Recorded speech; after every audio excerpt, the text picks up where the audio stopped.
الحمدللہ وحدہ لا شریک لہ والصلاة والسلام علی من لا نبی بعد۔ پارہ نمبر 14۔ اللہ تعالیٰ نے اس میں حضرت آدم علیہ السلام کا قصہ بیان فرمایا، ابلیس لعین کا قصہ بیان فرمایا۔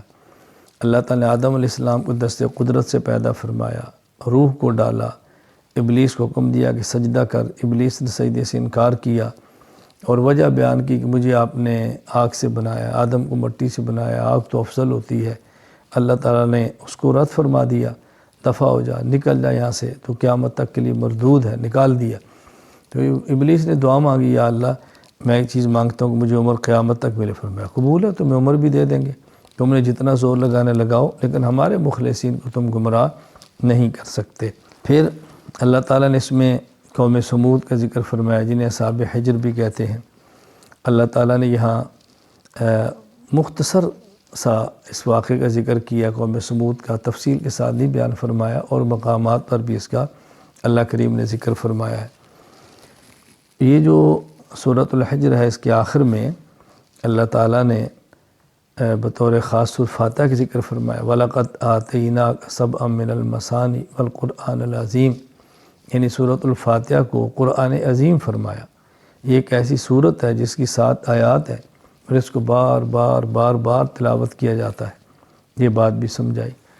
پھر بطور خاص یہ بات سمجھائی ہے کہ دیکھو اپنے نظریے پر جم جاؤ، اپنے نظریے پر ڈٹو، دنیا والوں کو دنیا دیکھ کر متاثر مت ہو۔ وَاعْبُدْ رَبَّكَ حَتَّىٰ يَأْتِيَكَ الْيَقِينُ، اور عبادت موت تک کرنی ہے، اپنے کام کے اندر لگا رہنا ہے، اپنے کام کو چھوڑنا نہیں ہے۔ عبادت احکام شریعت پہ عمل کرنا ہے، موت تک یہ ہماری ذمہ داری ہے۔ سورۃ النحل۔ النحل کہتے ہیں شہد کی مکھی کو، چونکہ اس صورت میں شہد کی مکھی کا ذکر ہے، اس لیے اس صورت کا نام ہی سورۃ النحل رکھ دیا گیا ہے۔ شہد کی مکھی کا اللہ تعالیٰ نے بڑی تفصیل سے تذکرہ فرمایا ہے۔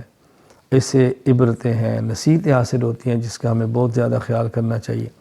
دیکھیں شہد کی مکھیوں کا آپس میں اتفاق ہوتا ہے، شہد کی مکھیوں کا ایک سردار ہوتا ہے، شہد کی مکھیاں ایک ترتیب سے چلتی ہیں، اپنے کام کے اندر مشغول رہتی ہیں، محنت کے ساتھ بہترین نتیجہ نکلتا ہے۔ تو یہ ساری نصیحتیں اس شہد کی مکھی کے اندر موجود ہیں۔ ایک ان کے آنے کا راستہ متعین ہے، اسی سے آتی ہیں، جانے کا راستہ متعین ہے، اسی سے جاتی ہیں۔ تو ہمیں بھی یہ بات اچھی طرح سمجھنی چاہیے۔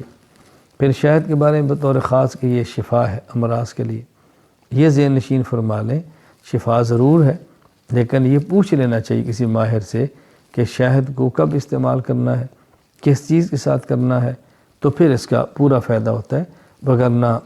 بغیر پوچھے از خود استعمال کرنے سے نقصان کا اندیشہ بھی ہوتا ہے کہ بندہ سمجھتے نہیں میں نے اس کو استعمال کیسے کرنا ہے۔ اللہ تعالیٰ نے اپنی نعمتوں کا ذکر فرمایا ہے کہ دیکھو ہم نے زمین پیدا کی ہے، اس کے اندر کیا کچھ ہے، نباتات ہے، غلے ہیں، معدنیات ہیں، کتنی چیزیں ہیں، سمندر ہے، اس کے اندر سے مچھلیاں آتی ہیں، تازہ خوراک تم کھاتے ہو اور تجارت کرتے ہو، کشتیاں چلتی ہیں، یہ ہماری کتنی بڑی نعمتیں ہیں۔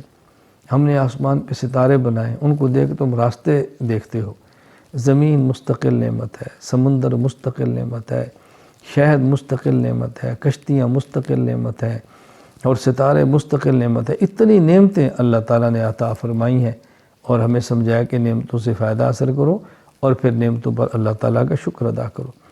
پھر اللہ تعالیٰ نے ایک ہی آیت میں بہترین بات تفصیل سے فرمائی، ان اللہ یأمر بالعدل والاحسان وایتاء ذی القربی وینہی عن الفحشاء والمنکر والبغی۔ اللہ تعالیٰ نے سمجھایا عدل کرو، انصاف کرو، احسان سے کام لو، رشتہ داری کا خیال کرو، فحش، منکر، بے حیائی، ان سے بچو، بغاوت سے بچو، اللہ کے باغی مت بنو، اللہ کے رسول کے باغی مت بنو، شیطانی کاموں سے بچو۔ اللہ تعالیٰ نے ان چیزوں کا حکم دیا کہ اس کا خیال کرو۔ اور پھر آخر میں حضرت ابراہیم علیہ السلام کا ذکر کرتے فرمایا، ان ابراہیم کان امۃ، ابراہیم علیہ السلام ان ابراہیم کان امہ، وہ اپنی ذات کے اندر انجمن تھے، ایک فرد پوری جماعت تھا۔ اور آج ابراہیم علیہ السلام کی محنت ہے کہ دیکھیں دنیا میں نظر آ رہی ہے، قربانیاں آپ نے دی ہیں، نام آج بھی زندہ ہے، کچھ وقت مشقت برداشت کی ہے قیامت تک کے لیے اللہ پاک نے ان کے نام کو باقی رکھ دیا ہے۔ تو ہمیں حکم دیا ہے ان ابراہیم کان امہ قانتا للہ حنیفا، عبادت کرتے تھے، باطل سے لگتے، مشرک نہیں تھے۔ پھر ہمیں حکم دیا گیا تم ابراہیم علیہ السلام کی ملت کی اتباع بھی کرو، انہی اصول میں آپ ان کے ساتھ رہو۔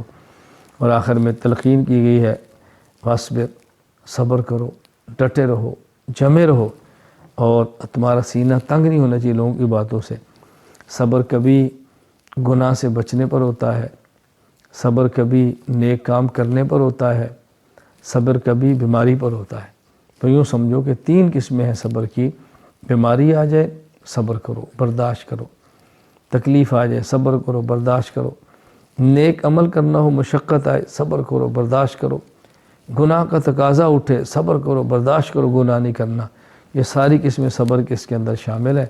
اللہ تعالی ہمیں بھی گناہوں سے محفوظ رکھے، شریعت پر عمل کی توفیق عطا فرمائے، آفات اور مصائب سے محفوظ فرمائے۔